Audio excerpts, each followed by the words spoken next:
Have you ever had a day where you just wanted to hide under the covers and not let anyone see what you looked like or how you were feeling? If so, this video is for you.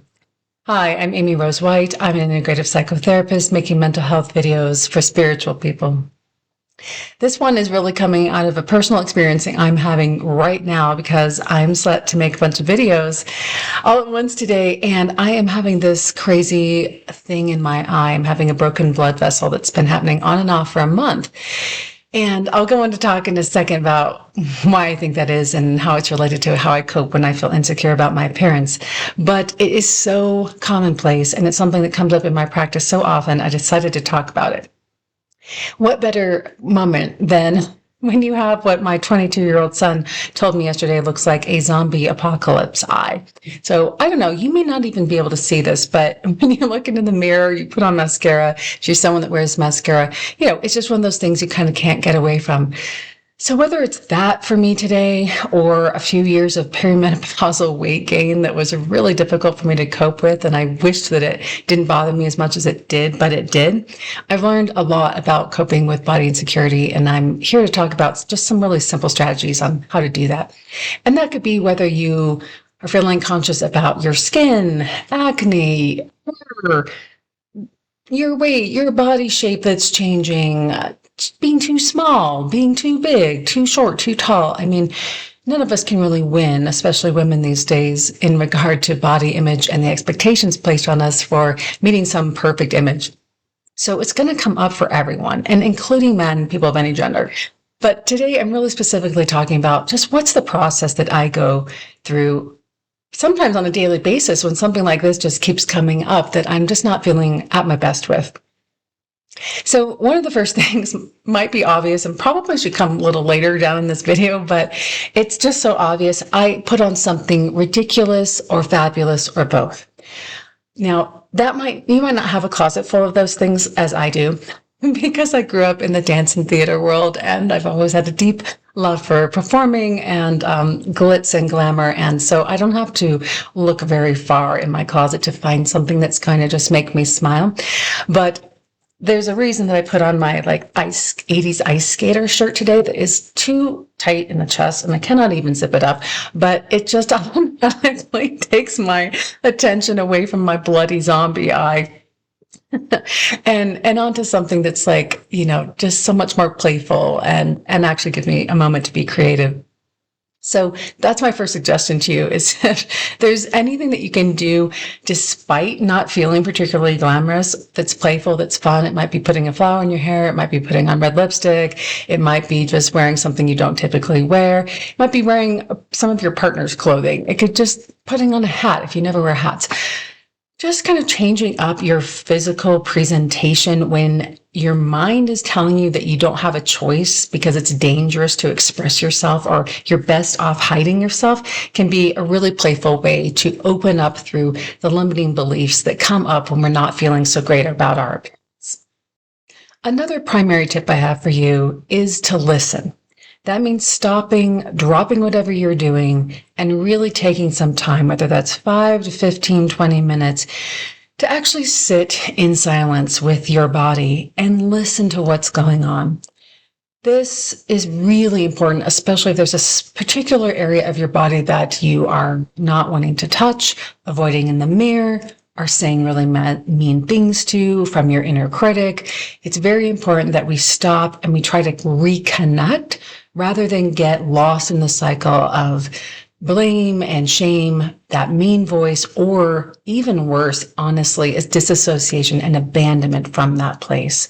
So whether I've gone through periods where my hair was really thin, or I gained extra weight, or this eye, I would actually stop, put my hands on the places. Maybe I'm carrying extra weight in my belly that I didn't used to.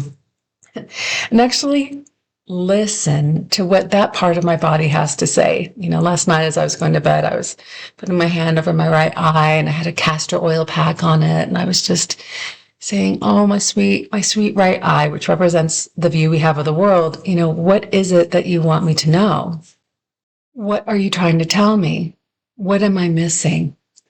And there's another approach to the questions with the eye that I'll get to at the end of the video that is extra helpful tip. But just listening, what I honestly get is there's pressure. There's pressure in my sinuses. And you might say, as my nursing friend did, who I called yesterday about this, there might just be pressure in your sinuses because of allergies that's leading to this. But I've had allergies for a long time, and I've never had this happen on and off for a month. And this is a month that happens to have been really stressful in my life. So taking the time to just say, what do you want me to know? I'm listening to you. And immediately I just got, there's just so much pressure. And that's really coming from within me right now. There might be a message from your thighs saying, we feel sad that no one pays attention to us. Or fat cells might tell you that they've actually been trying to protect you after a lifetime of abuse. If we get still and we listen to the parts of our bodies that we're judging or we feel are unattractive or we're really uncomfortable with, oftentimes those parts are actually trying to speak to us with really important messages and information. When we get that information, the benefit of that is that we now can stay and get back into connection with that part that we've distanced ourselves from and bring more compassion, love, and understanding. And that doesn't necessarily mean we're going to manifest some instant healing. I really had high hopes that this blood would be gone and absorbed in my eye this morning. And if anything, it was worse. But it will mean that we've developed a more friendly relationship to that which is really distressing to us. And anytime we're back in connection, we're on the path of healing, integration, and self-actualization, which is for me the point of making these videos and this channel and really my life's work, both personally and professionally. So when we stay in connection, then we get to feel safer in our authenticity. We get to feel safer to hop on the camera, even though I've got my zombie eye and might for several more videos. Who knows? Remains to be seen. So that's a really, really helpful piece. And I encourage you to stay with it when it's uncomfortable. Tears may come.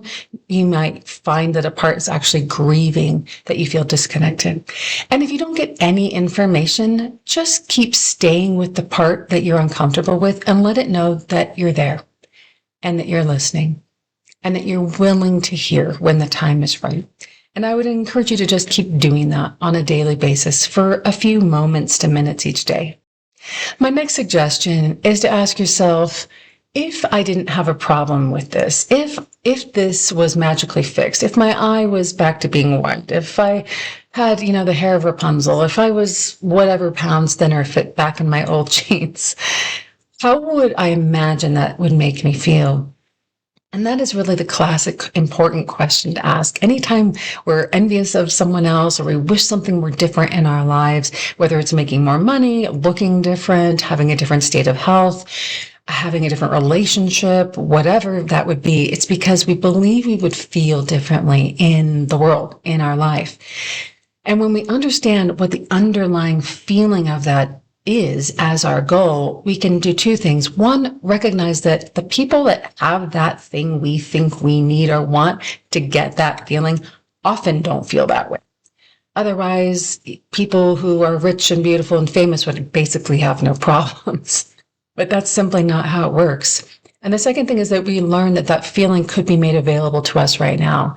So although I don't feel the greatest in my face right now because of this pressure in my eye, and I can kind of see the blood in some weird way in my peripheral vision, the way that I want to feel when my eyes, again, it's really made me realize how much I take my eyesight for granted and realize how important it is to be grateful every day for and that's not even like my vision. My vision's totally normal. I just don't like the way it looks right now. And people look at you like, oh my God, you're in an accident. What's wrong with you? Or something's happened to you.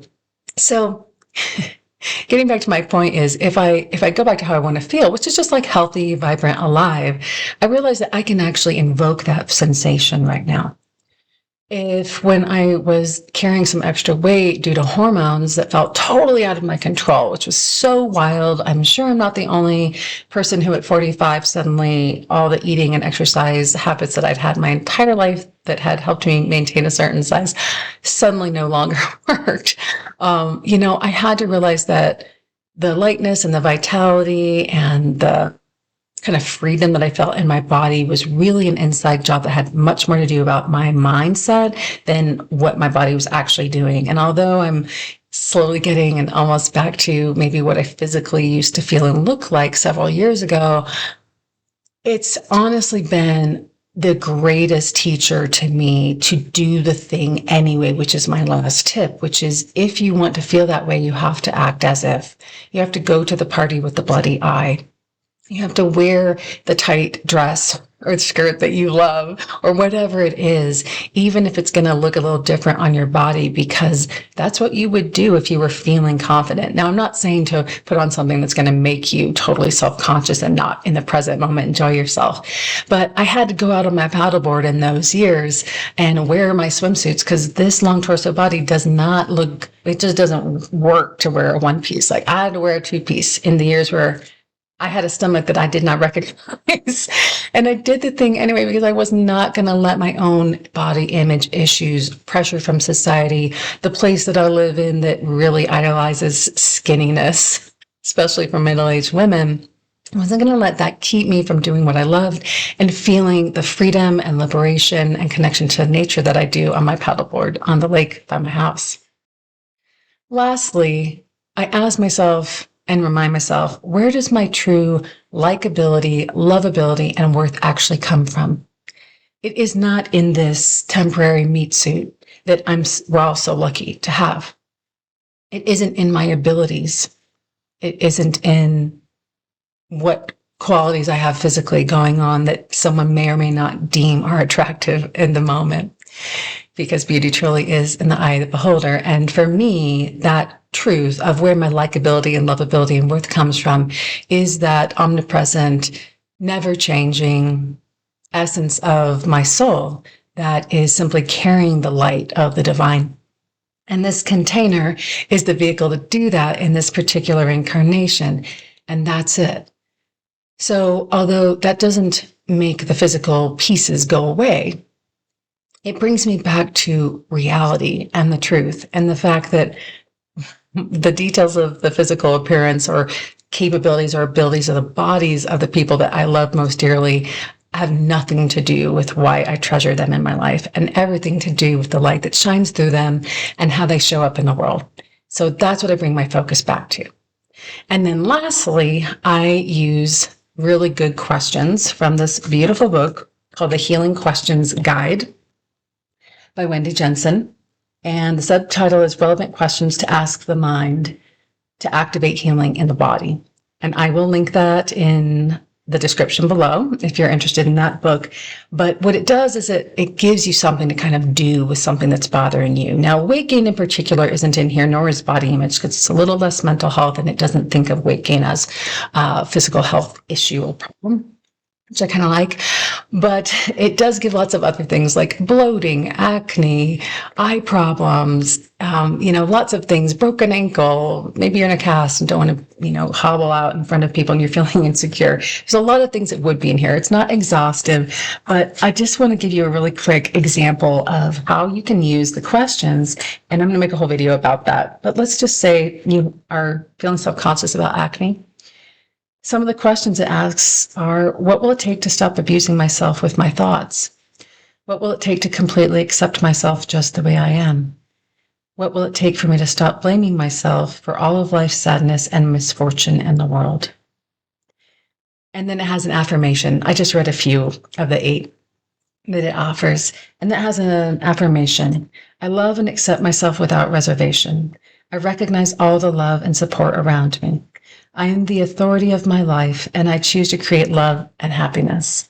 And then because I've gone on and on about my eye, I'm going to tell you about what it says for bloodshot eyes, because it was so apropos for me when I read these this morning. What will it take to remove some of the pressure I am currently under? What am I grieving or need to grieve about? What will it take to grieve effectively? What commitments am I making that I'm apprehensive about? And the affirmation is, I do what is relevant and let the rest go. Meaning I got on and did the video. I allow myself to come to terms with what I've lost. I look to future with hope. So these are questions that you simply can sit with, let hover, and be in the question. That's my favorite way of simply using those. You can read and reread those. I hope some of these ideas and my own personal reflections are of use to you. I do prefer how I look without my glasses, but I need the readers these days. Please let me know how you cope when you're feeling insecure, if you use any of these suggestions, or what even better ideas you might have for, just dealing with being a human in an imperfect, temporary body.